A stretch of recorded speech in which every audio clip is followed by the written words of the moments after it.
Hello दोस्तों, हम लोग पिछले क्लास में पढ़ रहे थे फर्स्ट ऑर्डर रिएक्शन, है ना। तो वहां पे हम लोग कुछ बहुत सारे एग्जांपल का रेट कांस्टेंट निकाले थे, है ना। एक दो और रेट कांस्टेंट निकालना है फर्स्ट ऑर्डर में, वो बहुत इंपॉर्टेंट है, नहीं तो हम लोग उसको लास्ट में देखेंगे। तो आज हम लोग शुरू करते हैं जीरो ऑर्डर रिएक्शन। तो देखो तो बच्चों, हम लोग फर्स्ट ऑर्डर रिएक्शन में क्या पढ़े थे। तो फर्स्ट ऑर्डर रिएक्शन में पढ़े थे कि जो रिएक्शन का रेट होता है वो रिएक्टेंट के कॉन्सेंट्रेशन के डायरेक्टली प्रोपोर्शनल होता है। हमने फर्स्ट ऑर्डर रिएक्शन में क्या देखा था कि जो रिएक्शन के रेट होते हैं वो रिएक्टेंट के कॉन्सेंट्रेशन के डायरेक्टली प्रोपोर्शनल होते हैं। तो फर्स्ट ऑर्डर का मतलब क्या कि जब रेट लॉ एक्सप्रेशन में जब रिएक्टेंट के कॉन्सेंट्रेशन का पावर जब 1 होता था, रेट लॉ एक्सप्रेशन में रिएक्टेंट के कॉन्सेंट्रेशन का पावर जब 1 होता था तो उसे हम लोग फर्स्ट ऑर्डर रिएक्शन कहते थे, है ना। तो जीरो ऑर्डर रिएक्शन का मतलब क्या हुआ? तो जीरो ऑर्डर रिएक्शन का मतलब हुआ कि जब रेट लॉ एक्सप्रेशन में रिएक्टेंट के कॉन्सेंट्रेशन का पावर जब 0 होगा तो उसे हम लोग जीरो ऑर्डर रिएक्शन कहेंगे। से मान लेते कहीं पे अगर ऐसा लिखे कि आर के ए के पावर 0, तो एक ऐसा ऑर्डर रिएक्शन है, जीरो ऑर्डर रिएक्शन है। तो जीरो से फर्स्ट ऑर्डर लिखते थे तो क्या लिखते थे? तो आर बराबर के इंटू ए, है ना। यही जो पावर होता था ना वो ऑर्डर कहलाता था। तो अगर यहां पे पावर 1 था तो फर्स्ट ऑर्डर रिएक्शन था। तो जीरो ऑर्डर का मतलब क्या होगा? यहां पे पावर 0 होना चाहिए। हम लोग पढ़े थे कि रेट लॉ एक्सप्रेशन में रिएक्टेंट के कॉन्सेंट्रेशन के ऊपर जो पावर होता है उसे हम लोग ऑर्डर कहते हैं। तो जीरो ऑर्डर का मतलब हुआ कि रेट लॉ एक्सप्रेशन में जो रिएक्टेंट के कॉन्सेंट्रेशन का पावर होना चाहिए वो 0 होना चाहिए। तो जीरो का मतलब क्या हुआ? तो समथिंग के पावर 0 1, तो समथिंग के पावर 0 मतलब 1, मतलब 1, मतलब वैसा रिएक्शन जिसमें रिएक्शन के रेट रिएक्टेंट के कॉन्सेंट्रेशन से इंडिपेंडेंट हो उसे हम लोग जीरो ऑर्डर रिएक्शन कहते हैं। हम लोग फर्स्ट ऑर्डर रिएक्शन में क्या पढ़े थे कि वैसा रिएक्शन जिसमें रिएक्शन का रेट रिएक्टेंट के कॉन्सेंट्रेशन के डायरेक्टली प्रोपोर्शनल हो, वैसा रिएक्शन जिसमें रिएक्शन का रेट रिएक्टेंट के कॉन्सेंट्रेशन के डायरेक्टली प्रोपोर्शनल हो उसे हम लोग फर्स्ट ऑर्डर रिएक्शन कहते हैं। जीरो ऑर्डर रिएक्शन का मतलब क्या हुआ कि रिएक्शन का रेट रिएक्टेंट के कॉन्सेंट्रेशन से इंडिपेंडेंट हो। रिएक्शन का रेट रिएक्टेंट के कॉन्सेंट्रेशन से इंडिपेंडेंट हो उसे हम लोग जीरो ऑर्डर रिएक्शन कहते हैं। तो समथिंग की पावर 0 1 मतलब हम लिख सकते हैं कि chemical reaction in which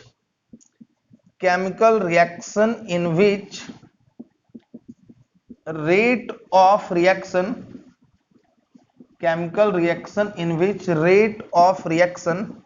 is independent on the initial concentration of reactant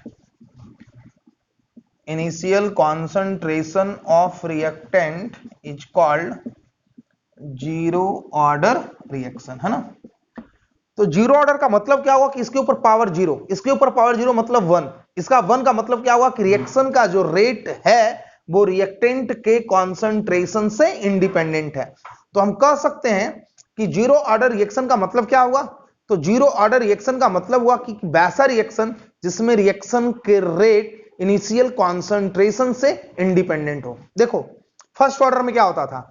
तो फर्स्ट ऑर्डर में होता था कि रिएक्शन के जो रेट होते थे वो रिएक्टेंट के कॉन्सेंट्रेशन के डायरेक्टली प्रोपोर्शनल। मतलब फर्स्ट ऑर्डर में रिएक्शन के जो रेट होता था वो रिएक्टेंट के कॉन्सेंट्रेशन के डायरेक्टली प्रोपोर्शनल। मतलब जब रिएक्टेंट के कॉन्सेंट्रेशन बढ़ घट रहे थे तो रेट ऑफ रिएक्शन भी चेंज हो रहा था। लेकिन जीरो ऑर्डर में क्या होगा? तो जीरो ऑर्डर रिएक्शन में रिएक्शन के रेट इनिशियल कॉन्सेंट्रेशन पे डिपेंड नहीं करेगा।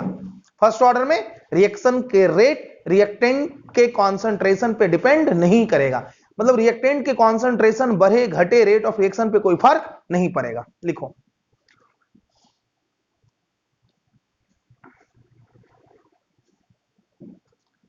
अब देखो तो हम चाहें तो इसका मान लेते हैं कहीं पे अगर ऐसा बोलता कि ये कोई केमिकल रिएक्शन है और बोलता कि रेट ऑफ रिएक्शन और कॉन्सेंट्रेशन का बीच का ग्राफ है और रेट ऑफ रिएक्शन कुछ ऐसा दिया रहता -dA/dt। तो बोलता कि ये जो रेट ऑफ रिएक्शन है -dA/dt जो है और ये जो कॉन्सेंट्रेशन है, बोलता है ये जो रिएक्शन के रेट है वो कॉन्सेंट्रेशन से इंडिपेंडेंट है। तो अगर रिएक्शन के रेट अगर कॉन्सेंट्रेशन से अगर इंडिपेंडेंट है, तो अगर रिएक्शन के रेट अगर इसका मतलब क्या हुआ, कहीं पे अगर ऐसा ग्राफ लिखा हुआ है और ये बोलता है कि ये जो रेट ऑफ रिएक्शन है, तो ये जो रेट ऑफ रिएक्शन है वो कॉन्सेंट्रेशन से इंडिपेंडेंट है। तो अगर रेट ऑफ रिएक्शन अगर कॉन्सेंट्रेशन से अगर इंडिपेंडेंट है तो किस ऑर्डर का एग्जांपल है, तो वो जीरो ऑर्डर का एग्जांपल है। मतलब एक ग्राफ क्या बता रहा है कि कंसंट्रेशन बढ़ रहा है लेकिन हमारा रेट ऑफ रिएक्शन चेंज नहीं हो रहा है। तो किस ऑर्डर का एग्जांपल है, तो ये जीरो ऑर्डर का एग्जांपल है।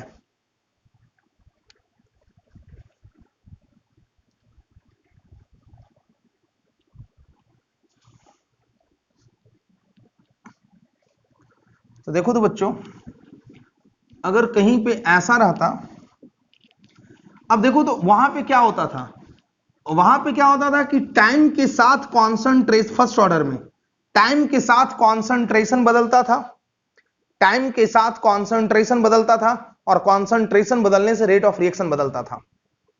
तो मतलब फर्स्ट ऑर्डर रिएक्शन का जो रेट ऑफ रिएक्शन था वो टाइम पे भी डिपेंड कर रहा था, क्योंकि टाइम बदलने से कॉन्सेंट्रेशन चेंज हो रहा था और कॉन्सेंट्रेशन चेंज होने से रेट ऑफ रिएक्शन चेंज हो रहा था। अगर मैं आपसे बात करूं कि जीरो ऑर्डर रिएक्शन में क्या रेट ऑफ रिएक्शन टाइम पे डिपेंड करेगा, फर्स्ट ऑर्डर में क्या था कि जो हमारे रेट ऑफ रिएक्शन थे वो टाइम पे डिपेंड कर रहे थे। क्यों, क्योंकि टाइम बदलने से कॉन्सेंट्रेशन बदल रहा था और कॉन्सेंट्रेशन बदलने से रेट ऑफ रिएक्शन बदल रहा है। देखो भाई, जीरो ऑर्डर में क्या होगा ना, जीरो ऑर्डर में भी टाइम बदलने से कॉन्सेंट्रेशन बदल रहे होंगे, लेकिन उस कॉन्सेंट्रेशन बदलने से क्या रेट ऑफ रिएक्शन पे कोई फर्क पड़ेगा, तो नहीं पड़ेगा। मतलब हम ये भी कह सकते हैं कि जीरो ऑर्डर रिएक्शन में जो रेट ऑफ रिएक्शन होंगे, मतलब rate of reaction independent on time. अगर मान लेते हैं कहीं पे ऐसा कोई रिएक्शन है ए से पी और इसका बोल रहा है कि रेट ऑफ रिएक्शन है minus D upon D T, और अगर आपसे बोले कि ये जो रेट ऑफ रिएक्शन है और ये जो टाइम के बीच का ग्राफ है ऐसा है, तो देखो तो क्या बोल रहा है कि टाइम जैसे जैसे बढ़ रहा है लेकिन रेट ऑफ रिएक्शन हमारा क्या है, कांस्टेंट है। मतलब टाइम बदलने से रेट ऑफ रिएक्शन पे कोई फर्क नहीं पड़ रहा है। तो किस ऑर्डर का एग्जांपल है भाई, ये जीरो ऑर्डर रिएक्शन का एग्जांपल। बहुत इंपॉर्टेंट ग्राफ है, बहुत बार पूछा जाता है कि अगर इस तरह का ग्राफ हो तो ये किस ऑर्डर का एग्जांपल है। तो क्या बोल रहा है कि तुम्हारा टाइम बदल रहा है लेकिन टाइम बदलने से तुम्हारे रेट ऑफ रिएक्शन पे कोई फर्क नहीं पड़ रहा है। और जब टाइम बदलने से रेट ऑफ रिएक्शन ना बदले, कॉन्सेंट्रेशन बदलने से रेट ऑफ रिएक्शन ना बदले, तो क्या समझेंगे, जीरो ऑर्डर रिएक्शन है।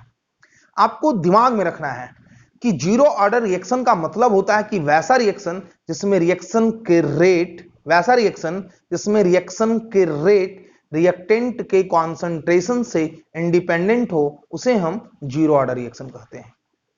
मतलब रिएक्टेंट के कॉन्सेंट्रेशन को चेंज करने से आपके रेट ऑफ रिएक्शन चेंज नहीं होते हो, उसे हम लोग जीरो ऑर्डर रिएक्शन कहते हैं। ठीक है बच्चों, मतलब यहां पे जो जीरो ऑर्डर रिएक्शन में होंगे, जो रिएक्शन के रेट होंगे वो कॉन्सेंट्रेशन पे डिपेंड नहीं करेगा, है ना।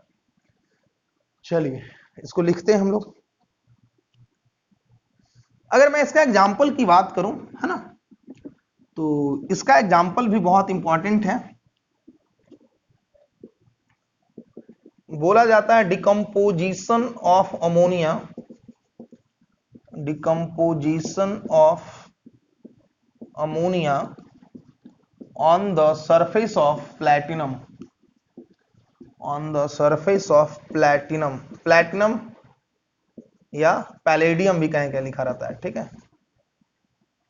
Decomposition of ammonia on the surface of platinum, है ना, मतलब प्लैटिनम के सरफेस पे जो अमोनिया का डिकम्पोजिशन होता है, प्लैटिनम के सरफेस पे जो अमोनिया का डिकम्पोजिशन होता है, it is the example of A zero order reaction. आपको याद रखना है, मतलब जो अमोनिया जो डिकम्पोज करेंगे प्लैटिनम या पैलेडियम के सरफेस पे, it is the zero order reaction, ठीक है। दूसरा देखिए, जनरली जो फोटो इलेक्ट्रिक रिएक्शन होते हैं, तो फोटो इलेक्ट्रिक रिएक्शन का मतलब जो सनलाइट के प्रेजेंस में होता है, तो मान लेते हैं कहीं पे ये H2 और Cl2 है ना, ये अल्ट्रावायलेट लाइट के प्रेजेंट में HCl बना रहा है। तो अगर H2 और Cl2 अल्ट्रावायलेट लाइट के प्रेजेंट में अगर HCl बना रहा है तो HCl का बनना इस बात पे डिपेंड नहीं करेगा किसका कॉन्सेंट्रेशन कितना है। HCl का बनना इस बात पे डिपेंड करेगा कि ये जो अल्ट्रावायलेट लाइट है इसका इंटेंसिटी कितना है। मतलब रिएक्शन के रेट H2Cl2 के कॉन्सेंट्रेशन पे डिपेंड नहीं करा, किस पे डिपेंड करा? अल्ट्रावायलेट लाइट के इंटेंसिटी पे डिपेंड करा। वो जो लाइट इंसिडेंट हो रहा होगा उसके इंटेंसिटी पे डिपेंड करा। तो कैसा रिएक्शन है? जीरो ऑर्डर रिएक्शन है। हम तो बोल ही रहे कि वैसा रिएक्शन जिसमें रिएक्शन के रेट रिएक्टेंट के कॉन्सेंट्रेशन से इंडिपेंडेंट हो उसे हम लोग जीरो ऑर्डर रिएक्शन कहेंगे। मतलब वैसा रिएक्शन जिसमें रिएक्शन का रेट रिएक्टेंट के कॉन्सेंट्रेशन पे डिपेंड नहीं करता हो उसे हम जीरो ऑर्डर रिएक्शन कहते हैं। ठीक है बच्चों, चलो इसको लिखो तो।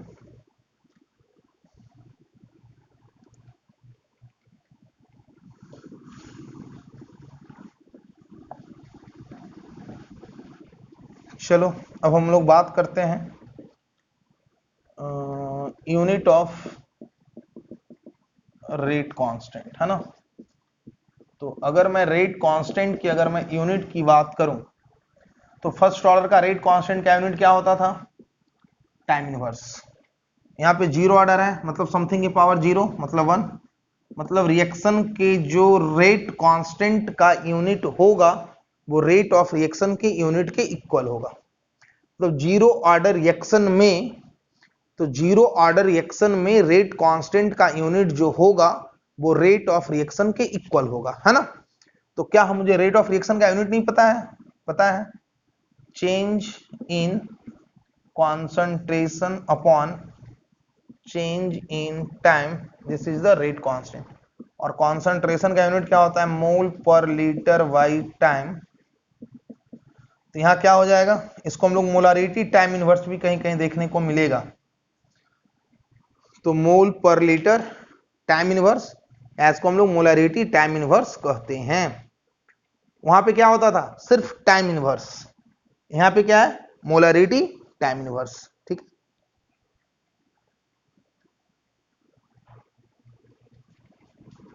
अगर मैं काइनेटिक इक्वेशन की बात करूं, है ना, तो मैं क्या बताया था काइनेटिक इक्वेशन के लिए? तो काइनेटिक इक्वेशन आपको अगर जिस ऑर्डर का लिखना है, तो काइनेटिक इक्वेशन आपको जिस ऑर्डर का लिखना है पहले उसका हम लोग रेट ऑफ रिएक्शन लिखते हैं। ठीक है, तो जीरो ऑर्डर का काइनेटिक इक्वेशन लिखना है तो पहले हम लोग इसको रेट ऑफ रिएक्शन लिखेंगे, है ना। तो कॉन्सेंट्रेशन पे डिपेंड ही नहीं कर रहा है, तो मान लेते हैं कि ये जो रिएक्शन है वो जीरो ऑर्डर है ना। टाइम जीरो पे इसका कॉन्सेंट्रेशन रहा होगा, चेंज हुआ होगा, लेकिन इसके कॉन्सेंट्रेशन चेंज होने से इसके रेट ऑफ रिएक्शन पे कोई फर्क नहीं पड़ा होगा। तो अगर हम टाइम टी की बात करें, a minus x plus x, है ना, तो इस रेट को हम लोग क्या लिख सकते हैं? Change in concentration upon change in time. ये x क्या है? dx है। ये चेंज इन कॉन्सेंट्रेशन को रिप्रेजेंट कर रहा है, जो कॉन्सेंट्रेशन चेंज हो रहा होगा। देखो काइनेटिक इक्वेशन लिखना कुछ भी नहीं है, मैं ऑलरेडी फर्स्ट ऑर्डर में बता चुका हूं, और कॉन्सेप्ट कहीं बदलता नहीं है, वो फर्स्ट ऑर्डर के लिए हो या जीरो ऑर्डर के लिए हो। तो मैंने बताया था कि अगर आपको काइनेटिक इक्वेशन लिखना है, तो अगर काइनेटिक इक्वेशन लिखना है तो आप क्या करोगे? तो उस रिएक्शन का पहले रेट ऑफ रिएक्शन लिखोगे टाइम टी पे, है ना। तो बोलता है जीरो ऑर्डर रिएक्शन का काइनेटिक इक्वेशन लिखो।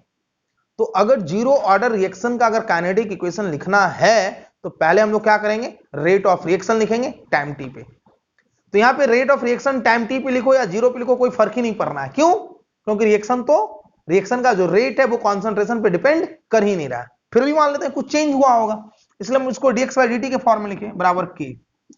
तो dx बराबर क्या हो जाएगा? k dt। इसको इंटीग्रेट कर दो तो x बराबर क्या हो जाएगा? kt plus c। इस c को हम लोग क्या कहते थे? Integration constant. क्या कहते थे बच्चों? इंटीग्रेशन कांस्टेंट, है ना। और मुझे इस इंटीग्रेशन कांस्टेंट का वैल्यू को निकालना है, तो बताए थे भाई इनिशियल कंडीशन। तो हम लोग इनिशियल कंडीशन में क्या करते थे? तो जब हम लोग t जीरो पुट करते थे तो x जीरो, मतलब जिस समय रिएक्शन कराना स्टार्ट किए थे उस समय खर्च अमाउंट जीरो रहा होगा। तो जब जीरो पुट करोगे तो k into zero plus c, तो c बराबर क्या हो गया? जीरो। तो put the value of this C in the equation first. तो जब इस सी का वैल्यू को अगर आप इक्वेशन में फर्स्ट में पुट करोगे तो क्या हो जाएगा, x बराबर के टी प्लस 0, है ना। तो यहां से काइनेटिक इक्वेशन क्या आ गया, x बराबर के टी। अब देखो तो यार x क्या है, तो x वो अमाउंट है जो खर्च हो रहा है, x वो अमाउंट है जो खर्च हो रहा है।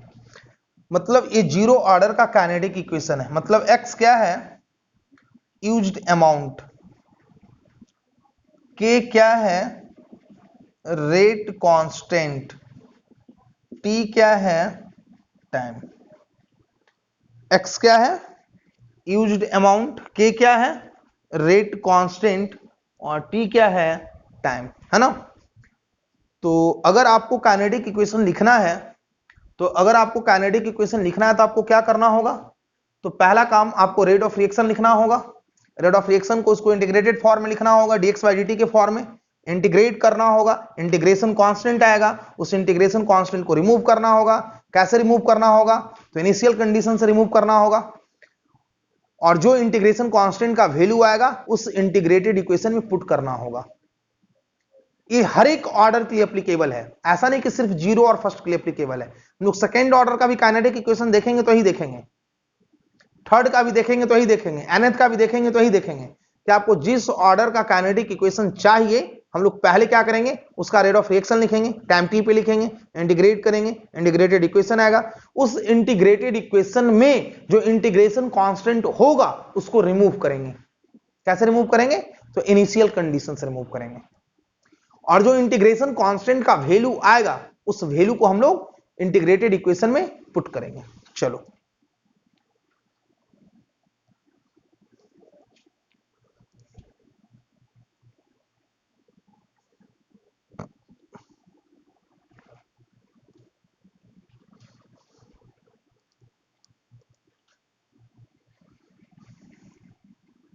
देख ली बच्चों।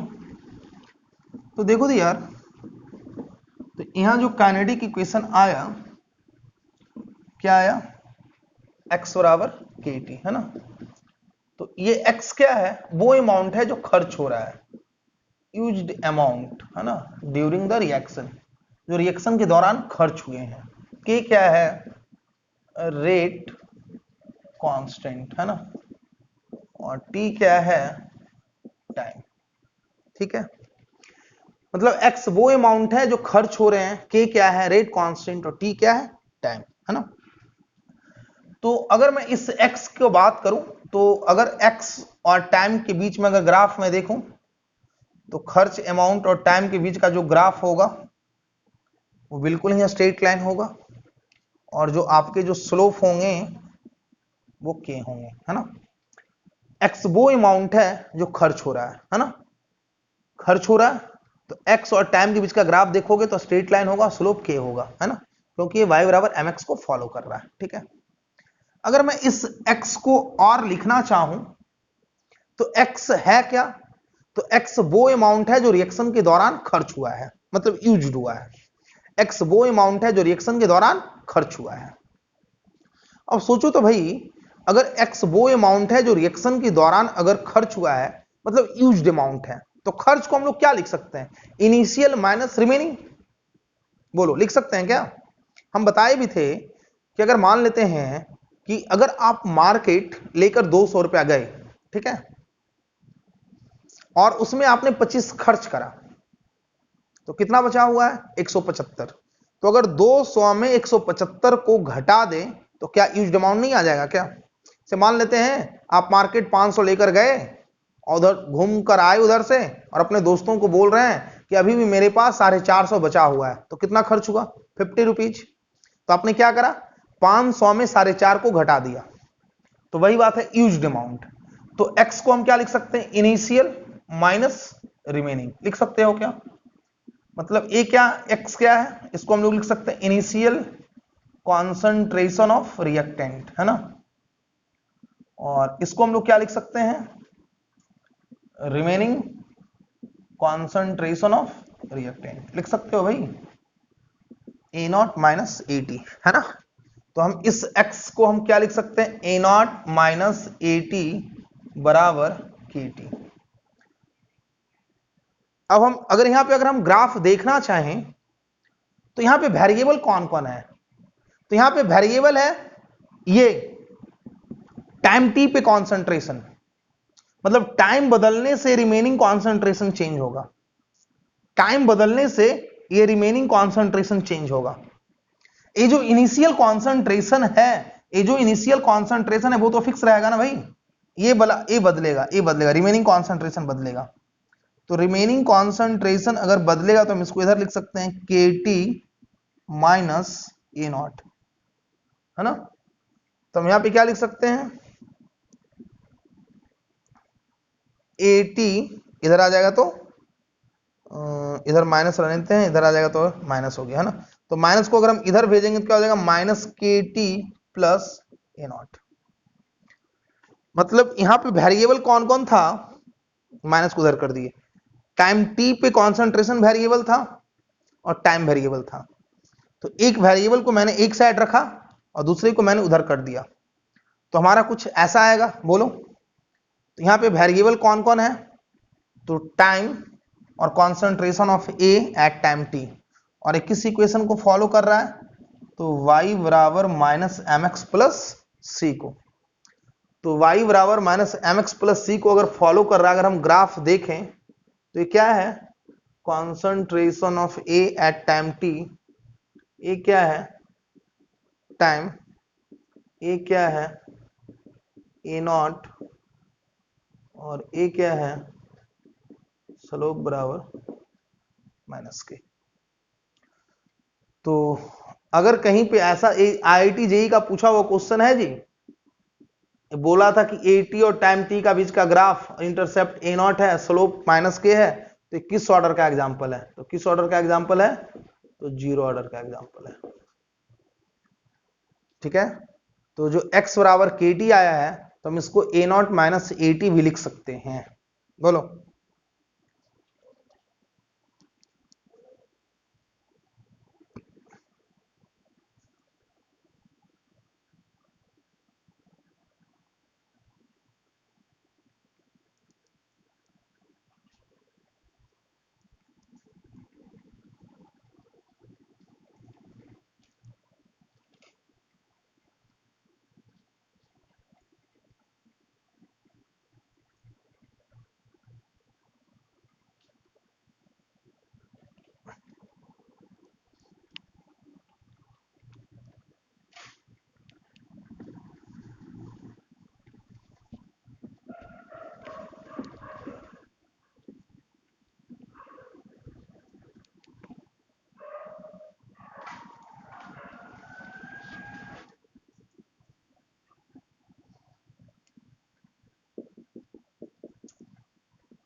देखो अगर मैं बात करूं कि इस जीरो ऑर्डर का हाफ लाइफ का, है ना, तो अगर मैं बोलूं कि half life of zero order reaction, ठीक है, तो क्या हाफ लाइफ की डिफिनीशन बदल जाएंगे, नहीं बदलेंगे। तो अगर हाफ लाइफ के अगर डिफिनीशन नहीं बदलेंगे तो वही डिफिनीशन रहना है। तो क्या डिफिनीशन होता था कि वैसा रिएक्शन, हाफ लाइफ का मतलब, हाफ लाइफ क्या बताए थे, एक टाइम होता है ना, मतलब वैसा टाइम जिसमें रिएक्टेंट के कॉन्सेंट्रेशन आधा हो जाए। हाफ लाइफ का मतलब क्या बताए थे, वैसा टाइम जिसमें रिएक्टेंट का कॉन्सेंट्रेशन हाफ हो जाए, उस टाइम को हम लोग हाफ लाइफ कहते हैं, है ना। हाफ लाइफ का मतलब क्या बताया था कि वैसा टाइम जिसमें रिएक्टेंट का कॉन्सेंट्रेशन आधा हो जाए, उस टाइम को हम लोग हाफ लाइफ कहते हैं। मतलब हाफ लाइफ का मतलब हुआ कि वैसा टाइम जिसमें रिएक्टेंट का कॉन्सेंट्रेशन आधा हो जाए, उस टाइम को हम लोग हाफ लाइफ कहते हैं। तो यहां भी हाफ लाइफ का मतलब क्या होगा, तो यहां भी हाफ लाइफ का मतलब वही होना है जो फर्स्ट ऑर्डर में होते थे, डिफिनेशन यहां भी वही होगा, ऐसा नहीं यहां पे डिफिनेशन कुछ और होगा। मतलब हाफ लाइफ का मतलब यहां भी वही होगा कि वैसा टाइम जिसमें रिएक्टेंट का कॉन्सेंट्रेशन हाफ हो जाए, उस टाइम को हम लोग हाफ लाइफ कहते हैं। मतलब इसको हम लोग T1/2 से डिनोट करते थे, है ना। तो अगर हम इनिशियल कॉन्सेंट्रेशन अगर हम A ले रहे हैं तो खर्च कितना हो जाएगा a/2, कौन सा टाइम में, तो t1/2 में। तो हम लोग x बराबर क्या पढ़े हैं, kt। तो x का वैल्यू जब a/2 पुट करोगे तो t क्या हो जाएगा, t1/2। तो t1/2 बराबर क्या हो जाएगा, a/2 के। t1/2 बराबर क्या हो जाएगा, a/2 के, है ना। तो देखो क्या है, मतलब फर्स्ट ऑर्डर का हाफ लाइफ क्या होता था, तो फर्स्ट ऑर्डर का हाफ लाइफ होता था 0.693 यहां पे क्या है, जीरो ऑर्डर का हाफ लाइफ a/2k, ठीक है। और हाफ लाइफ का डिफिनीशन नहीं चेंज हुआ है। हाफ लाइफ का मतलब वही है कि वैसा टाइम जिसमें रिएक्टेंट का कॉन्सेंट्रेशन हाफ हो जाए, उस टाइम को हम लोग हाफ लाइफ कहते हैं, है ना। लिखो तो इसको।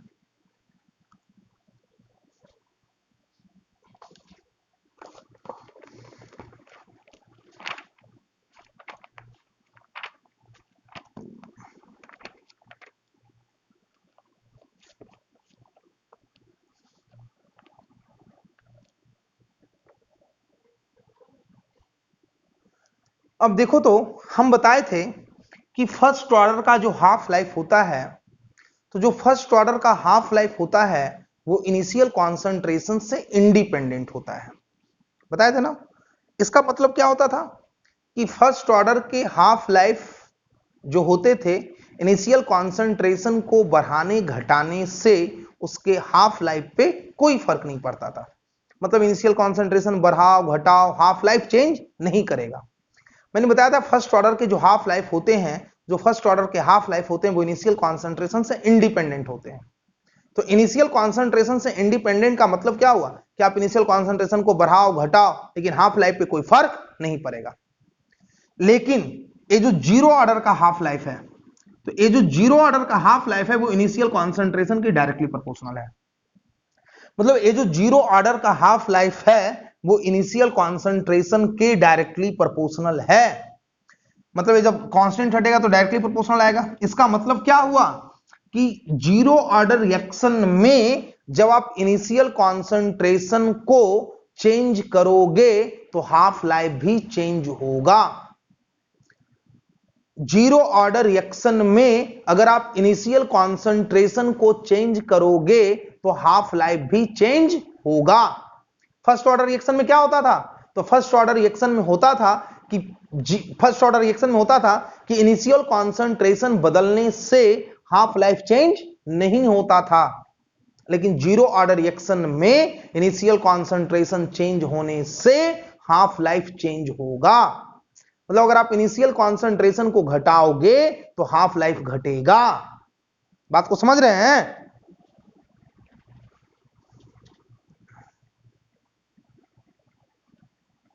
तो अगर हम बात करें कि मान लेते हैं कि कोई जीरो ऑर्डर का रिएक्शन है ना, उसका इनिशियल कॉन्सेंट्रेशन 1 m है और हाफ लाइफ 5 मिनट है। देखो फर्स्ट ऑर्डर से यहां उल्टा हो रहा है। तो मान लेते हैं कि इनिशियल कॉन्सेंट्रेशन 1 m है और 5 मिनट में 1 से 1/2 हो रहा है, ठीक है। अगर इनिशियल कॉन्सेंट्रेशन अगर 1 m है, फर्स्ट ऑर्डर में क्या होता था, जितना टाइम में 1 से 1/2 होता था उतना ही टाइम में 1/2 से 1/4 होता था, उतना ही टाइम में 1/4 से 1/8 होता था, उतना ही टाइम में 1/8 से 1/16 होता था। क्यों? क्योंकि वहां पे हाफ लाइफ जो होता था वो कॉन्सेंट्रेशन से इंडिपेंडेंट था। लेकिन यहां पे क्या होना है, तो यहां पे होना है कि जो फर्स्ट ऑर्डर के रिएक्शन वाला बात यहां नहीं है। यहां जीरो ऑर्डर का रिएक्शन जो है वो इनिशियल कॉन्सेंट्रेशन के डायरेक्टली प्रोपोर्शनल है। समझो बात को। मतलब अगर 1 से 1/2 अगर 5 मिनट में हुआ है तो 1/2 से 1/4, पहले इनिशियल कॉन्सेंट्रेशन कितना था, 1 से 1/2 हुआ। अब इनिशियल कॉन्सेंट्रेशन कितना है, 1/2 से 1/4 हो रहा है। कितना मिनट में होगा भैया, तो अगर कॉन्सेंट्रेशन आधा तो टाइम भी आधा, डायरेक्टली प्रोपोर्शनल है। 1/4 से 1/8 होने में कितना लगेगा भैया, देखो पहले 1 से 1/2 हुआ, अब 1/2 से 1/4 हुआ, अब 1/4 से 1/8 होना है, कितना टाइम लगेगा, 1.25 मिनट लगेगा। मतलब जैसे जैसे कॉन्सेंट्रेशन चेंज होते जाएंगे हाफ लाइफ भी चेंज होता जाएगा, ठीक है। चलो, तो ये कहने का मतलब क्या हुआ कि जो जीरो ऑर्डर रिएक्शन है, तो जीरो ऑर्डर रिएक्शन का जो हाफ लाइफ होता है वो आपके इनिशियल कॉन्सेंट्रेशन के डायरेक्टली प्रोपोर्शनल होता है। जीरो ऑर्डर रिएक्शन जो है, इस जीरो ऑर्डर रिएक्शन का जो हाफ लाइफ होता है वो इनिशियल कॉन्सेंट्रेशन के डायरेक्टली प्रोपोर्शनल होता है। ठीक है बच्चों, तो अगर मैं एक क्वेश्चन लिखूं,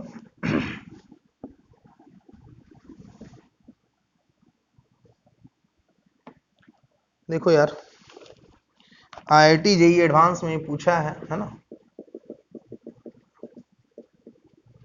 JEE एडवांस 2013 में पूछा है। देखो तो क्वेश्चन क्या कहता है, कहता है कि in the reaction P plus Q, आपके असाइनमेंट में भी दिया हुआ है, पैकेज में पीछे देखोगे, P plus Q R plus H, the time taken for 75% reaction, 75% reaction of P is twice the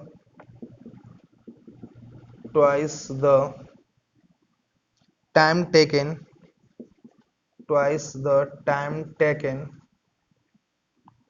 for 50% reaction, time taken for 50% reaction of P, time taken 50% reaction of P, है ना। बोलता है the concentration of Q vary, the concentration of Q varies with, the concentration of Q varies with reaction, concentration of Q varies with reaction time as shown in the figure,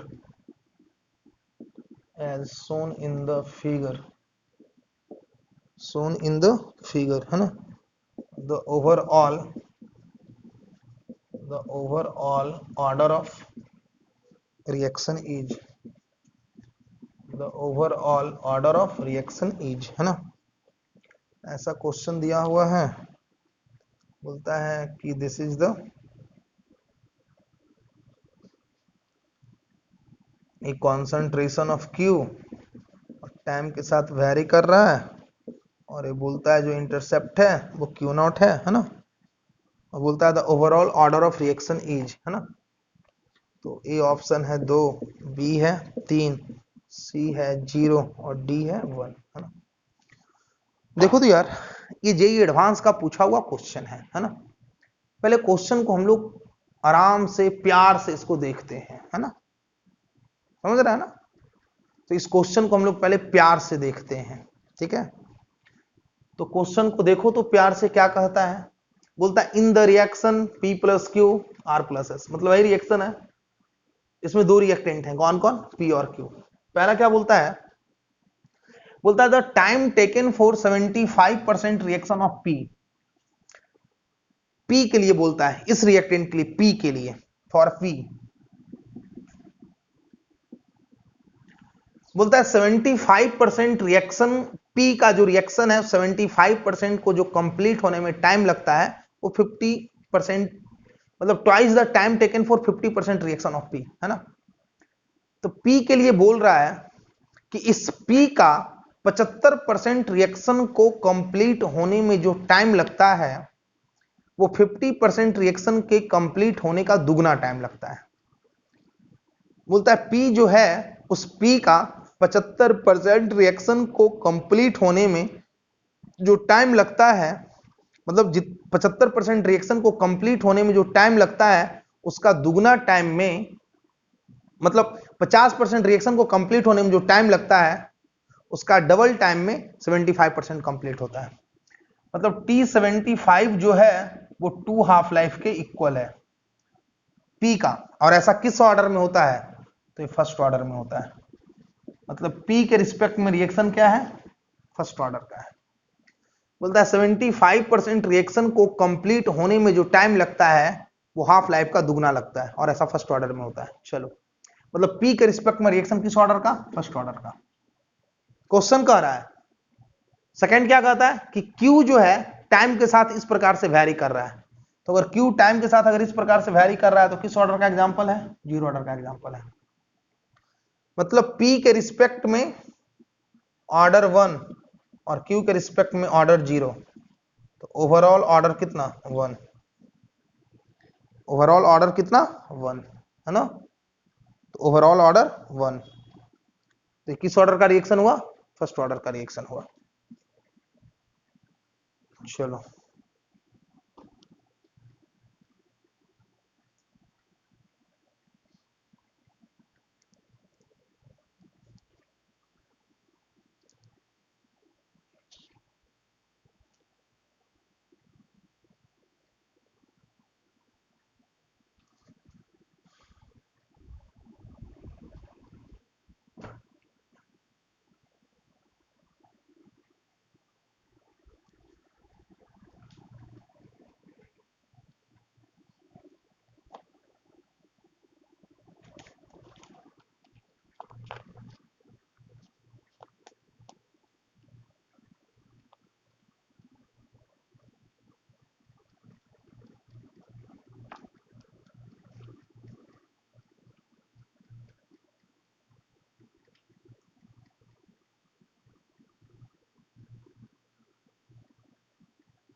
देखो यार, एक और IIT JEE question पूछा है ना। 2008 का question है। Question लिखने में टाइम लगता है, मैं ऐसे पढ़ दे रहा हूं, आप लोग क्वेश्चन देख लेना, पैकेज में दिया हुआ है। बोलता है under the same reaction condition initial concentration of 1.386 मोल पर decimetre cube. Initial concentration is 1.386 मोल पर डेसीमीटर क्यूब, है ना। of a substance becomes half in 40 minutes, half in 40 seconds and 20 seconds through first order and zero order kinetics respectively. बोलता half order, half life of first order, half life of first order कितना बोल रहा है भाई? 40 second, and half life of zero order क्या बोल रहा है भाई? 20 सेकेंड, है ना। तो through first order and zero order बोलता है respectively ratio of K1 and K0 of the rate constant of first order and zero. मतलब बोलता है K1 और K0 का रेशियो पूछो, है ना। देखो तो भाई इनिशियल कॉन्सेंट्रेशन दिया हुआ है ना, और फर्स्ट ऑर्डर और जीरो ऑर्डर का रेट कांस्टेंट का रेशियो पूछ रहा है, ठीक है। इनिशियल कॉन्सेंट्रेशन दिया हुआ है, फर्स्ट ऑर्डर और जीरो ऑर्डर का हाफ लाइफ भी गिवन है ना। तो फर्स्ट ऑर्डर और जीरो ऑर्डर का अगर हाफ लाइफ गिवन है और आपसे अगर रेट कांस्टेंट का रेशियो पूछा जा रहा है ना, तो आप कैसे रेट कांस्टेंट का रेशियो बताओगे, ठीक है। तो देखो तो यार, अगर मैं बात करूं पहले फर्स्ट ऑर्डर के लिए, तो फर्स्ट ऑर्डर में क्या होते हैं? तो हाफ लाइफ बराबर 0.693 बटा के होते हैं। तो K1 बराबर क्या हो जाएंगे? 0.693 बटा हाफ लाइफ बोले तो फर्स्ट ऑर्डर का 40 सेकेंड, है ना। चलो, अब हम जीरो ऑर्डर की बात करें, तो अभी हम लोग जीरो ऑर्डर में क्या पढ़े हैं? A/2 बराबर K इंटू टी हाफ, है ना। तो टी हाफ बराबर क्या पढ़े हो? A/2 के, है ना। तो इनिशियल कॉन्सेंट्रेशन दे रखा है 1.3862 इंटू के, तो के मेरे को चाहिए, के नॉट बराबर क्या हो जाएगा, हाफ लाइफ दे रखा है 20 सेकेंड, है ना। तो K1 बाई के नॉट पूछ रहा है, दोनों को डिवाइड कर लोगे निकल आएगा। तो बहुत ही इजी है, जीरो ऑर्डर में कुछ नहीं है, मैं जो भी था फर्स्ट ऑर्डर में था, बाकी अब कुछ है नहीं, है ना। चलो इसको लिख लो।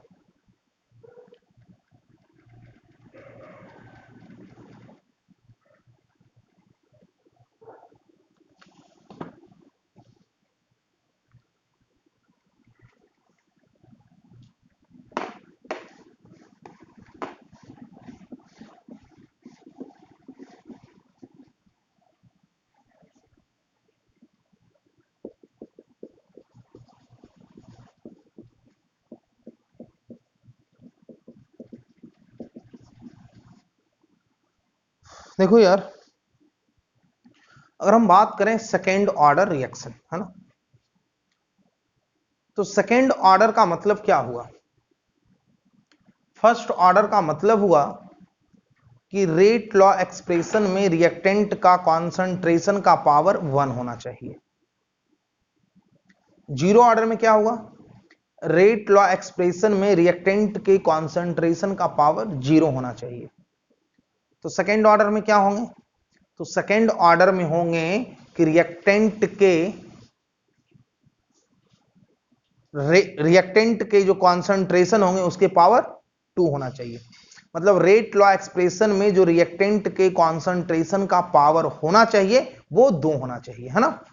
मतलब कुछ इस तरह के रिएक्शन होने चाहिए, A प्लस बी, तो रिएक्शन का रेट लिखोगे तो क्या हो जाएगा, के ए इंटू बी। तो बताओ यहाँ पे ऑर्डर ऑफ रिएक्शन क्या है, 2 है।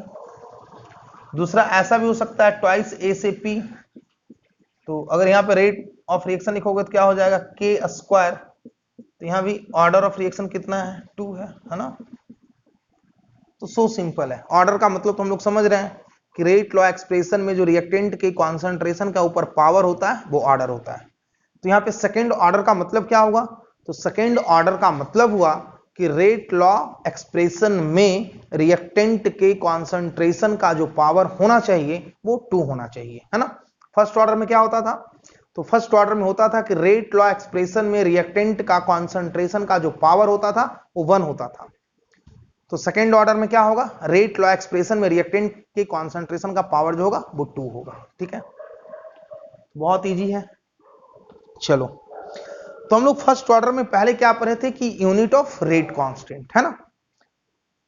तो देखो भाई, हम लोग यहां भी अगर हम सेकेंड ऑर्डर रिएक्शन में अगर हम रेट कांस्टेंट की अगर हम यूनिट की बात करेंगे तो आप दिमाग में बैठा लो, वो फर्स्ट ऑर्डर हो, जीरो ऑर्डर हो, सेकेंड ऑर्डर हो, nth ऑर्डर हो, अगर किसी ऑर्डर में अगर आपको रेट कांस्टेंट का अगर यूनिट चाहिए, बहुत इंपॉर्टेंट है जी, रेट कांस्टेंट का यूनिट भी बहुत बार पूछा जाता है।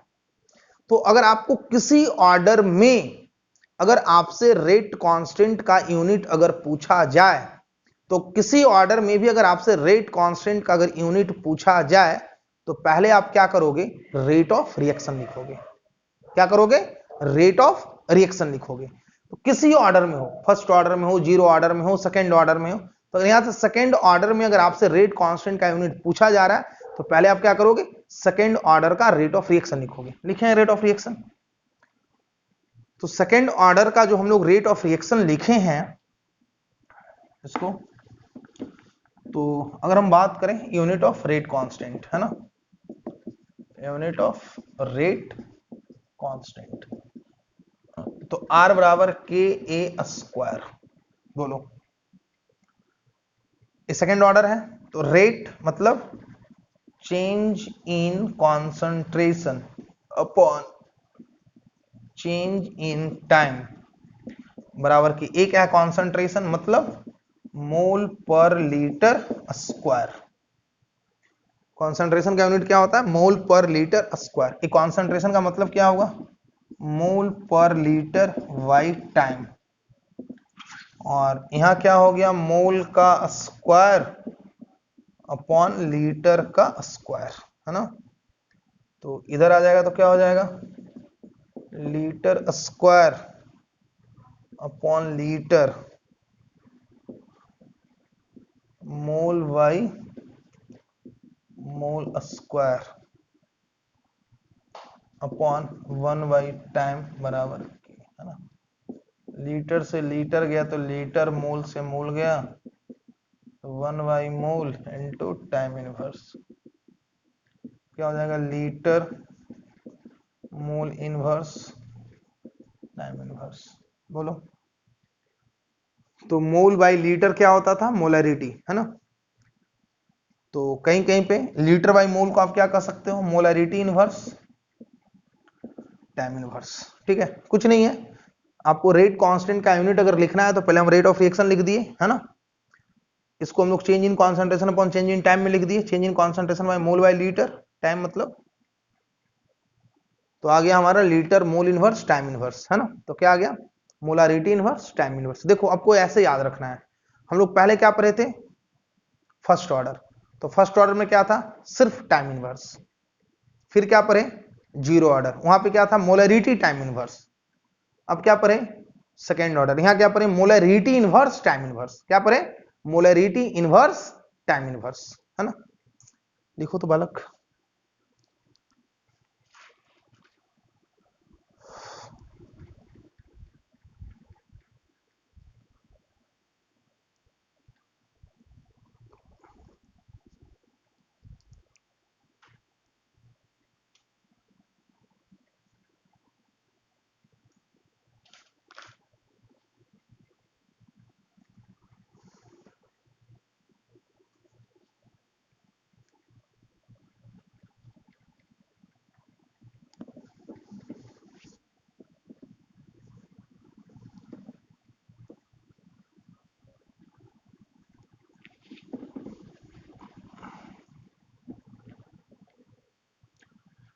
अब देखो तो अगर मैं यहां पे रेट ऑफ रिएक्शन की अगर मैं बात करूं, है ना, तो यहां भी रेट ऑफ रिएक्शन क्या, जैसे मान लेते हैं सेकेंड ऑर्डर का रिएक्शन है, आर बराबर के ए स्क्वायर, है ना। तो ये जो अगर इस सेकेंड ऑर्डर का रिएक्शन जो है, मतलब ये जो रिएक्शन का रेट है, बताओ, वो रिएक्टेंट के कॉन्सेंट्रेशन के यहां भी डायरेक्टली प्रोपोर्शनल है क्या। मतलब यहां पे भी जो रिएक्शन का रेट है वो रिएक्टेंट के कॉन्सेंट्रेशन के डायरेक्टली प्रोपोर्शनल, बस अंतर क्या है कि यहाँ पे स्क्वायर का डायरेक्टली प्रोपोर्शनल है ना। या फिर अगर हम इस रिएक्शन को ऐसे लिखें, ए प्लस बी प्रोडक्ट, है ना, तो आर बराबर क्या हो जाएगा, के ए इंटू बी। तो यहां भी देखो तो रिएक्शन का रेट ए और बी के कॉन्सेंट्रेशन के डायरेक्टली प्रोपोर्शनल है। तो अगर रिएक्शन के रेट अगर ए और बी के अगर कॉन्सेंट्रेशन के डायरेक्टली प्रोपोर्शनल है, इसका मतलब क्या हुआ, तो इसका मतलब हुआ कि अगर ए और बी के कॉन्सेंट्रेशन अगर बदलेगा, तो अगर ए और बी का कॉन्सेंट्रेशन अगर चेंज होगा तो यहां भी रेट ऑफ रिएक्शन चेंज होगा, डायरेक्टली प्रोपोर्शनल है। देख लो, जीरो ऑर्डर में क्या था, तो जीरो ऑर्डर में इंडिपेंडेंट था, जीरो ऑर्डर में इंडिपेंडेंट था, लेकिन यहां पे क्या है, सेकेंड ऑर्डर रिएक्शन में भी रिएक्शन के जो रेट होंगे वो रिएक्टेंट के कॉन्सेंट्रेशन के डायरेक्टली प्रोपोर्शनल होंगे। मतलब यहां पे जो रिएक्शन के रेट है वो ए और बी के कॉन्सेंट्रेशन के डायरेक्टली प्रोपोर्शनल है। यहां भी जो रिएक्शन का रेट है वो ए और बी के कॉन्सेंट्रेशन के डायरेक्टली प्रोपोर्शनल है। मतलब ए और बी के कॉन्सेंट्रेशन के डायरेक्टली प्रोपोर्शनल है, तो यहां भी क्या होगा, यहां भी होगा कि जो रिएक्शन के रेट होंगे वो तब वैरी करेंगे जब ए और बी के कॉन्सेंट्रेशन वैरी करेंगे। मतलब जैसे जैसे टाइम के साथ कॉन्सेंट्रेशन चेंज करेगा और कॉन्सेंट्रेशन चेंज करेगा तो रेट ऑफ रिएक्शन भी चेंज करेगा। तो मान लेते हैं कि ए कोई रिएक्शन है, ठीक है, तो टाइम जीरो पे हम इसका कॉन्सेंट्रेशन हम लेते हैं ए, कुछ देर तक रिएक्शन हुआ, और टाइम टी पे लेते हैं ए माइनस एक्स और ए माइनस एक्स। तो यहां भी क्या होगा, टाइम के साथ कॉन्सेंट्रेशन बदलेगा और कॉन्सेंट्रेशन बदलेगा तो रेट ऑफ रिएक्शन बदलेगा। फर्स्ट ऑर्डर में भी क्या होता था कि टाइम बदलने से कॉन्सेंट्रेशन, रेट ऑफ रिएक्शन समझो, फर्स्ट ऑर्डर में क्या बताए थे कि रिएक्शन के रेट रिएक्टेंट के कॉन्सेंट्रेशन के डायरेक्टली प्रोपोर्शनल। मतलब कॉन्सेंट्रेशन बदलने से रेट ऑफ रिएक्शन बदलता था। मतलब आपको जिस टाइम पे रेट ऑफ रिएक्शन चाहिए होता था उसी टाइम पे हम लोग कॉन्सेंट्रेशन लेते थे। यहां भी वही होगा, आपको जिस टाइम पे रेट ऑफ रिएक्शन चाहिए होगा उसी टाइम पे हम लोग कॉन्सेंट्रेशन लेंगे, क्योंकि अलग अलग टाइम पे कॉन्सेंट्रेशन अलग अलग होगा, और अगर कॉन्सेंट्रेशन अलग अलग हुआ तो रेट ऑफ रिएक्शन अलग अलग होगा। मतलब जैसे टाइम बदलेगा कॉन्सेंट्रेशन बदलेगा, और कॉन्सेंट्रेशन बदलेगा तो रेट ऑफ रिएक्शन बदलेगा। से मान लेते हैं कि यही कोई रिएक्शन है, अगर हम बात करें इस रिएक्शन के लिए कि रेट ऑफ रिएक्शन बताओ, तो रेट ऑफ रिएक्शन अगर बताओ एट टाइम जीरो पे, है ना। देखो तो टाइम जीरो पे क्या है, कॉन्सेंट्रेशन सेम है, सॉरी टाइम जीरो पे कॉन्सेंट्रेशन ए है और टाइम टी पे कॉन्सेंट्रेशन ए माइनस एक्स है। तो अगर मैं आपसे पहला क्वेश्चन पूछूं कि क्या इस रिएक्शन का टाइम जीरो पे और टाइम टी पे रेट ऑफ रिएक्शन सेम होगा, तो बोलेगा नहीं। क्यों? क्योंकि अलग अलग टाइम पे कॉन्सेंट्रेशन अलग अलग है, और अगर अलग अलग टाइम पे कॉन्सेंट्रेशन अलग अलग है तो रेट ऑफ रिएक्शन भी अलग अलग होगा। मतलब डिफरेंट टाइम पे कॉन्सेंट्रेशन अलग अलग है, और अगर कॉन्सेंट्रेशन अलग अलग है तो रेट ऑफ रिएक्शन भी अलग अलग ही होगा।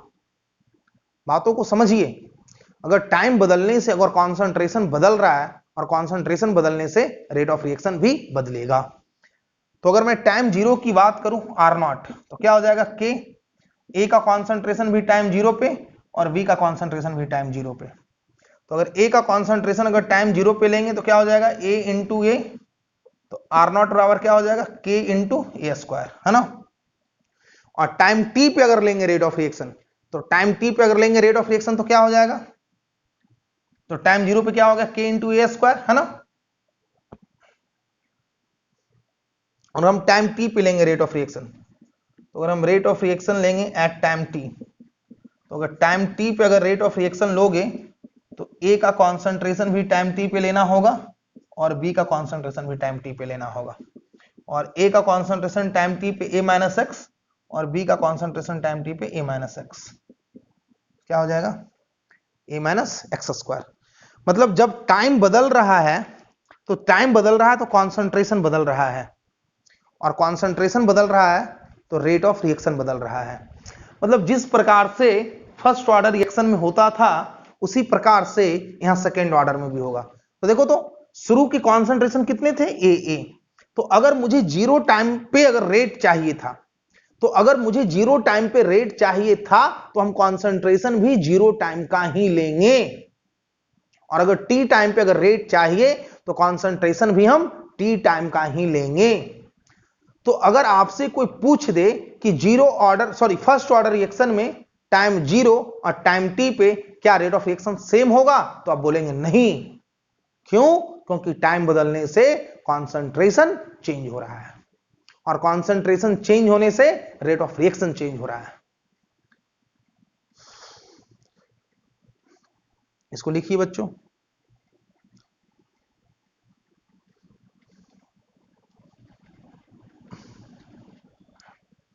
ठीक है बच्चों, धन्यवाद। हम लोग नेक्स्ट क्लास में पढ़ते हैं।